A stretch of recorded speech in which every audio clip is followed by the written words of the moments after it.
Hello and welcome back. Today, I'm going to cover one of the fundamental concepts of chemical engineering, that is, mass and mole fractions. I know you're familiar with this concept, however, we think that its importance is not fully perceived by us and by you. That's why we decided to include it to our course. Let's start by asking the question, why do we bother ourselves to calculate the mole and mass fraction of components when we know the total mass of the mixture? Well, mass and mole fractions of components in a mixture is vitally important for us because it serves as a kind of tool to represent a composition. That is the point that the next question arises. Why do we need to know the composition? If I started to count all the reasons now, probably this video would last for several days. But we are going to mention only a few of them, which are relevant to our subject of interest.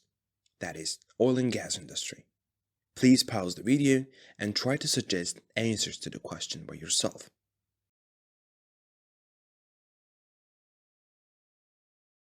Now, let's start exploring reasons together. The composition of petroleum has direct effect on the properties like density, viscosity, boiling point, or surface tension. For instance, heavy crudes, which have greater portion of higher boiling point component, in other words, longer carbon chains tend to have higher density and higher viscosity. By knowing the composition, we can decide whether our product is sweet or sour. To clarify, sweet crude oil has lower sulfur content, while for the case of sour crude, it's vice versa. Generally, the petroleum with less than 0.5 sulfur content is considered to be sweet. At the early stage of the development in the oil and gas industry, people used to anticipate the sulfur content of the crude either by testing or smelling. But nowadays, we don't do such things, so that looks like people used to be brave those days. This parameter is the decisive factor in determining oil prices. For instance, sour oils have lower prices because generally they are not desired type and have extra adverse effects on the environment due to the higher level of SO2 emission rates observed during the refining process.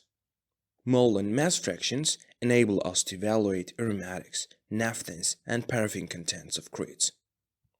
In normal or subsea pipelines, fouling and even plugging are amongst the frequently seen problems, especially in midstream processes. Interestingly, the composition of the crude tells a lot about the probability in a type of such problems. In the picture, we can see how the pipelines are severely affected. We can't see a pipe which is almost clogged due to the wax deposition. The waxes are mostly aliphatic and nonpolar compounds which have high molecular weight and limited solubility in crude oil. Another example is the hydrate formation in the third picture, which occurred due to the presence of hydrate formers such as methane. As we saw in this example, it is important to know the composition because it enables us to see the possible problems that can be observed during transportation and take mitigative or preventive actions to eliminate such problems. Besides this, by knowing the composition, we can decide how much of certain product will be produced, like gasoline or coke at the refining process, which in turn helps us to determine our target market for products. To sum up, it can be said that the composition has great impact on the midstream and downstream processes. Once we understood the importance of our subject, let's get started. But we will not directly jump to the mass and mole fractions. Prior to that, we will briefly brush up our knowledge about mass and mole itself. The relative molecular mass itself is defined as the sum of relative atomic weights of atoms within a molecule. For example, in benzene molecule, each carbon atom has an atomic weight of 12, and for total 6 carbon atoms, it makes 72.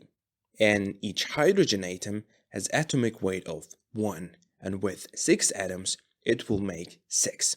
By simply adding them up, the molecular mass of the benzene is calculated to be 78. And by the way, don't forget to add units, 78 gram divided by mole. So mole here is denoted with N, and it is the amount of substance system that contains 6.02 by 10 to negative 23 atom particles and calculated with the following formula. So mass divided by molecular weight. Now, I'll talk briefly about the mass and mole fractions. Following this, we will give you an explanation on how the stove exercise related to that concept.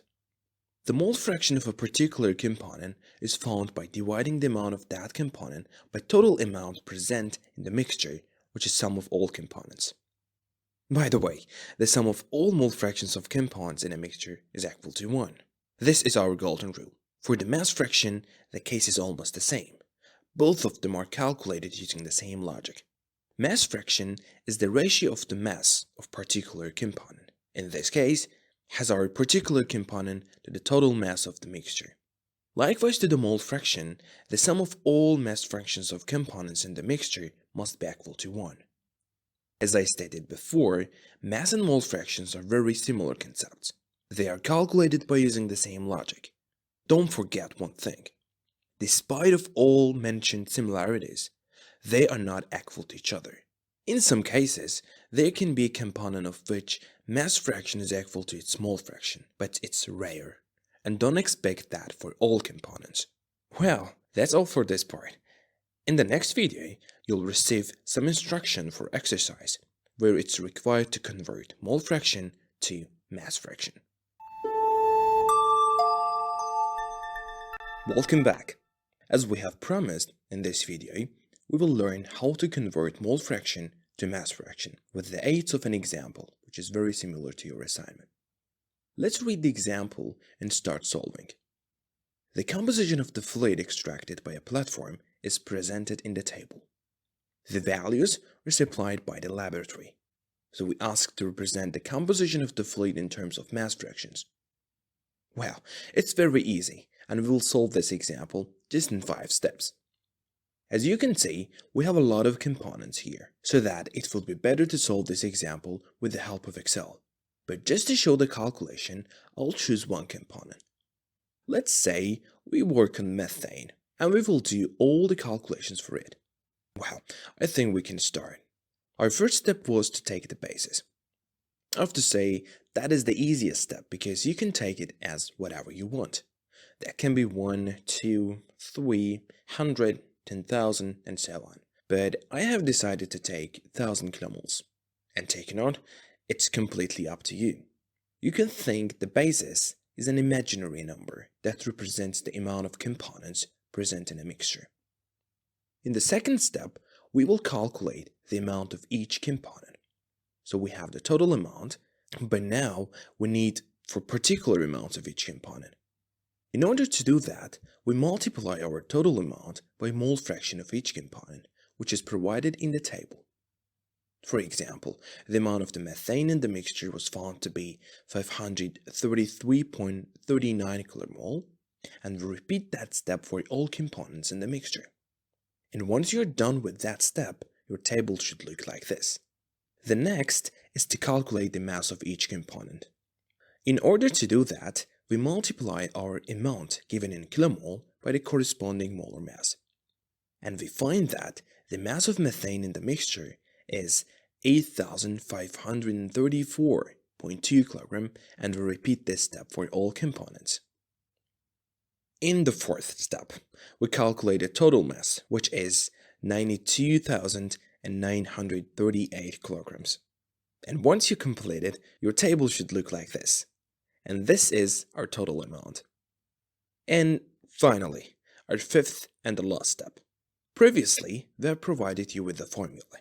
But once again, in order to find the mass fraction of the methane, we divided its mass by the total mass and find its mass fraction in the mixture, which is found to be 0.09 and 18. Like other steps, we repeat this operation for each component, and finally return mole fraction to the mass fraction. Once again, we see that mass fraction is not equal to the mole fraction of a component.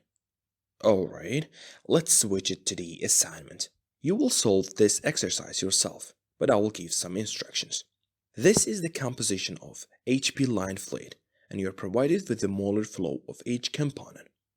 First, you will find mole fractions of components, and then you will convert it to the mass fractions with the aid of 5-step method. However, in this example, you're asked to convert mass fraction 2D mole fraction. The 5-step approach can be used in both of them. In this case, you will first find mass fraction and then you will convert it to the mole fraction. Okay friends, that is the end of this section. See you soon.